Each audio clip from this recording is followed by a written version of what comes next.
last night. Give it, please. 29, 21 verse 9 to 21. Can you very quick, please? Somebody help. No, can you just okay. But Sarah saw that the son whom Hagar the Egyptian had borne to Abraham was mocking. And she said to Abraham, "Get rid of that slave woman and her son, for that woman's son will never share in the inheritance with my son Isaac." The matter distressed Abraham greatly because it concerned his son. But God said to him, "Do not be distressed about the boy, your slave woman. Listen to whatever Sarah tells you, because it is through Isaac that your offspring will be reckoned. I will make a son of the slave into a nation also, because he is of your offspring." Early in the morning, Abraham took some food and a skin of water and gave them to Hagar, and set them on her shoulder and sent her off with the boy. She went on her way and wandered in the desert of Beersheba. When the water of the skin was gone, she put the boy under one of the bushes. Then she went off and sat down about a bow short away from she thought, "I cannot watch the boy die." As she sat there, she began to sob. God heard the boy's cry, and the angel of God called to Hagar from heaven and said to her, "What is the matter, Hagar? Do not be afraid. God has heard the boy's cry as he lies there. Lift the boy up and take him by the hand, for I will make him into a great nation." Then God opened her eyes, and she saw a well of water. So she went and filled the skin with water and gave the boy a drink. God was with the boy as he grew up. He lived in the desert and became an usher. The title of the message is "The Consequences of Abraham and Sarah's Decision." I understand that in life, each decision we make, it comes with a consequence. It's either a good or a good one that can lead you to different places. But Sarah's decision, which involves Abraham, it took him to, they ended up having a guy as a solution to resolve, because her being part of their life, being part of their kingdom, was not pleasing to Sarah's heart to see that what was happening. From what I understood, I kind of thought about it earlier on. Before Sarah had Isaac, she wasn't patient enough to wait until she had a promised son. She didn't mind for the boy to come from someone else. So she told Abraham to go with her servant so he can have a child for her. But before that, what I understood is that Hagar was a servant of their kingdom, and she was. I understand that there were other servants around, but Sarah chose her for her to give her the promised land. But a guy, knowing that she had confidence and she had hope that she was the one who was going to bring the promised son into the world from Abraham. So she had that confidence within her, and already she had that mindset that it's me, I'm the one. But when it got to the time when God again insisted and said, "Sarah, you're the one who's going to have the child of promise," Sarah had the child, and when they got to the age where Isaac was weaned, Ishmael, seeing that their father had prepared a great feast for Isaac. So, from my understanding is like Abraham had to please his child now and again. It was time to please Isaac, and it was not. Ishmael was not happy. Ishmael, being the child of Hagar, could have told Ishmael that you were the one who was supposed to be taking Isaac's position. It's you who's the one who's going to be supposed to be the promised land, because according to Hagar's knowledge, it's Sarah that came to her and asked her for her to help bring a child without Sarah's faith being strong enough, she led to that decision. And that was why, and then as Sarah seen what was happening, it wasn't pleasing to her heart, because she seen that her son was not going to be comfortable, her promised son would not be comfortable living in the same land as the other child. By the time she realized that, it was a bit too late, because Ishmael was already born, and he was also a child of Abraham as well. So he was also from the descent of Abraham too. So, but he was not the promised. The promised son was Isaac. So when Sarah seen that Ishmael was mocking Isaac, she went again to Abraham and just told him again and said, "You need to chase this slave woman." And then at that point, Sarah referred to her as a slave, because Sarah had no longer had, did not need her anymore in that kind of anything else, because Sarah's promise came true and the blessing was there. So in that case, it was as if Isaac and Ishmael and Agar were like the people who were like holding her back from her joy or from seeing her blessing. It was as if they were discouraging her when she would see Ishmael mock her son. She was not happy. So she wanted Abraham to chase her servant away. And then Abraham was distressful, and then God had to intervene in the decision him and Abraham had made.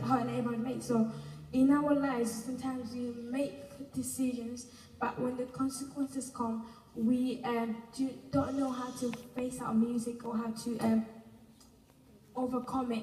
So we find ourselves being blessed, but at the same time, the things we did in the past still catch up with us, because they also grow as well. It's not like they die out and they stay there, but they're also catching up with us as well.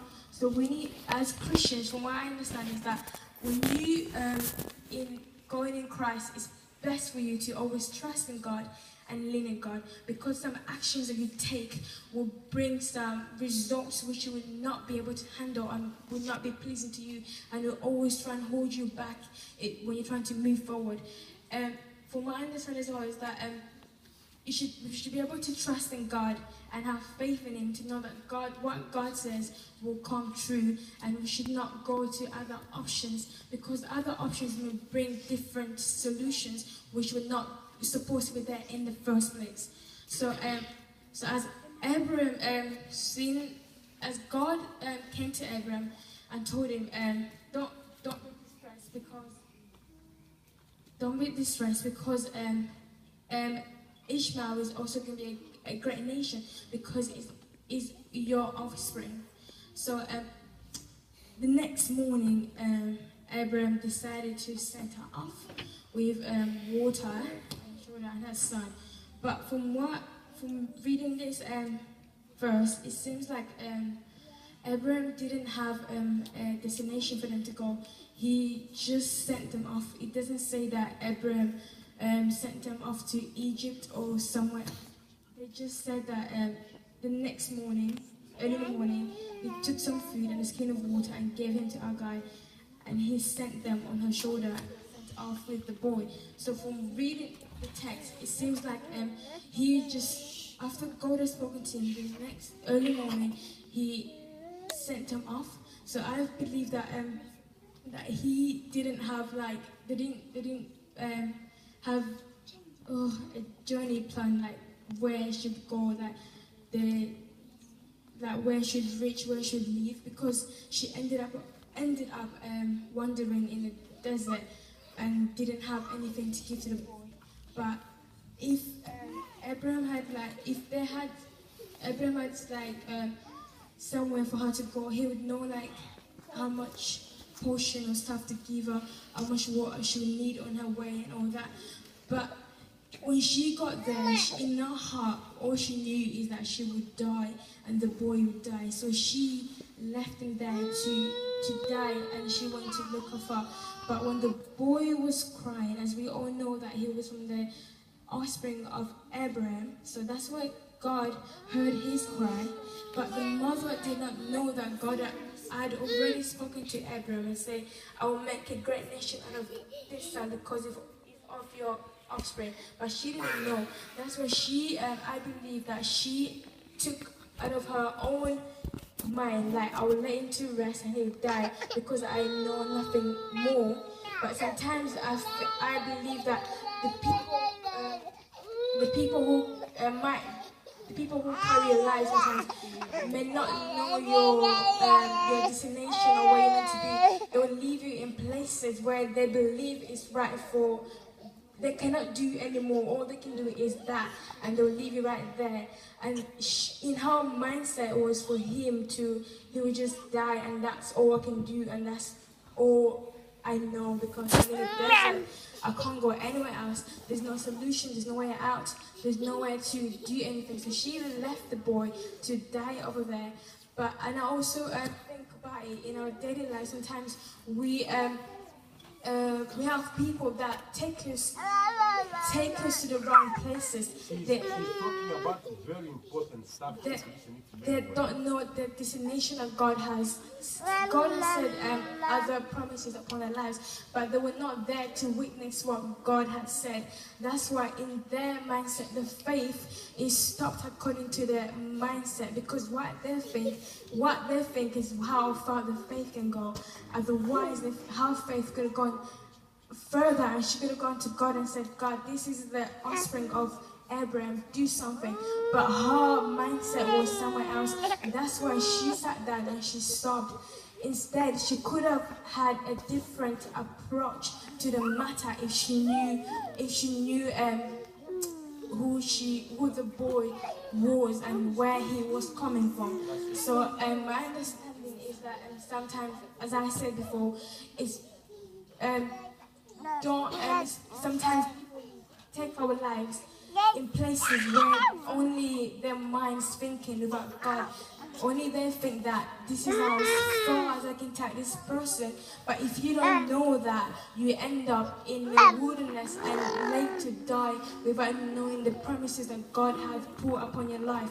And that is why sometimes it's good to have someone who knows exactly where to take you, so that you don't end up dying and you can be revived as well. And she was in the desert, so as soon as God heard the boy's cry, because he was the offspring of Abraham, God listened to his voice, and he appeared to Agar and told her, open her eyes, and she seen the streams of water. And then she was able to then see and she was able to give the boy a drink so that he can, because he was in a desert. So what I understand as well is sometimes we need also someone. Sometimes God has chosen us, but we need someone to do things for us, to take us, to bring the thing for us, because Ishmael was a young boy. Sometimes you might be young in our ministries, but we need somebody to also get the direction from God. It's not because God hasn't chosen you, He's not speaking to you. Maybe it's because your level of understanding stuff is not quite there. Because if God had gone to Ishmael, I don't think He could have quite understood as the older mother understood. So that's also what I have to say about that as well. And also,